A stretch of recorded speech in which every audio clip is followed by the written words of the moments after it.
Hello everyone. তো তোমরা তো আমার নানা ভিডিওতে দেখোই যে পিয়ালির সাথে কলেজে গিয়ে আমি অনেক কিছু করি।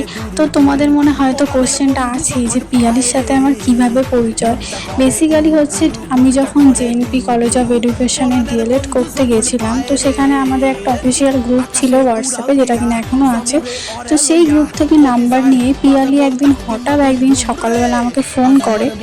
তো প্রথম একটা মেয়ের কাছ থেকে সকাল 7টায় ফোনটা পেয়ে আমি একটু বিরক্ত বোধ হয়েছিলাম ঠিকই, কিন্তু তারপরে ইন্ট্রোডাকশন দিনে ওকে আমি প্রথমবারের জন্য দেখি। তো সেই দিন থেকেই ওর সাথে আমার টুকটাক কথা হয় পড়াশোনার বেসিসে। কিন্তু আস্তে আস্তে এই কথা বলাটা যদি এরকম বন্ধুত্বে পরিণত হবে, সেটা সত্যি কথা বলতে আমি কখনোই ভাবিনি। ইভেন আমি কেন, পিয়ালিও এটা ভাবতে পারেনি। তো তারপরেই কলেজের নানা কারণে একসাথে থাকা, তারপরে কলেজ পিকনিক, কলেজের বিভিন্ন অনুষ্ঠানে একসাথে ফোন করে যাওয়া, কি শাড়ি পরবো সেটা ডিসাইড করা, কোনো এক্সাম থাকলে এক্সামে কীভাবে কী প্রিপারেশান নেব সেটা নিয়ে আলোচনা করা। ইন্টার্নশিপে আমরা একসাথেই গিয়েছি, সেটা তোমরা ভিডিওতেই দেখেছো। কলেজে কিছু কিছু সময় আমরা রিলস করতাম, কিছু কিছু সময় এত হাসি ঠাট্টা করতাম যে সময় চলে যেত। তো যাই হোক, এভাবেই কিন্তু আমাদের বন্ধুত্বটা স্টার্ট হয়েছিল। দেন তারপরে আস্তে আস্তে চলে আসলো আমাদের ভাইজ্যাগে যাওয়া। তো ভাইজ্যাগে কিন্তু আমার পরিবার কিন্তু পিয়ালির উপর ভরসা করেই আমাকে ছেড়েছিল, সেহেতু পিয়ালির হাজব্যান্ড, ইভেন পিয়ালির পরিবারও কিন্তু আমার উপর, মানে দুইজন দুজনকে ভালো রাখার বা ভালো থাকার দায়িত্বটা নিয়েছিলাম ওই কটা দিনের জন্য।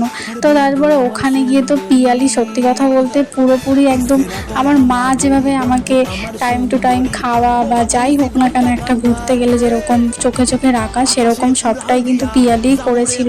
তো সেটা তোমরা তো আমাদের ব্লগেই দেখেছো।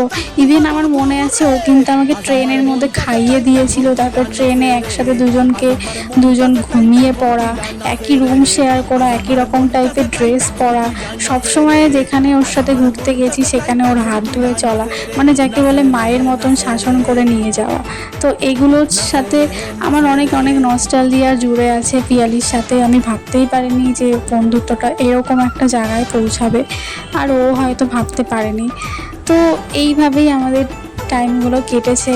আশা করব যদি জেএনপির কলেজ শেষ হয়ে যাওয়ার পরও এই বন্ধুত্বটা থাকবে, সেটা আমার ফিউচার লাইফেই হোক বা ওর ফিউচার লাইফেই হোক, এই বন্ধুত্বটা সারা জীবনের জন্যই থেকে যাবে। সেটা ওর সাথে যদি কখনো আমার কন্ট্যাক্ট যদি নাও থাকে, প্রত্যেক দিন কথা বলতে হবে এমনটা নয়। আর প্রত্যেক দিন সত্যি কথা বলতে ওর সাথে আমার কথাও হয় না, সেটা SMS-এ হোক বা ফোনে হোক। আর SMS-এ ওর সাথে আমার খুবই কমই কথা হয়, যেটুকু কথা হয় ফোনেই কথা হয়। আর যখন কথা হয় প্রায় কথা বলতে বলতে 1 ঘন্টা পার হয়ে যায়। তো এভাবেই আমাদের বন্ধুত্বটা শুরু হয়েছিল, যেটা শেষ হয়তো কখনোই হবে না।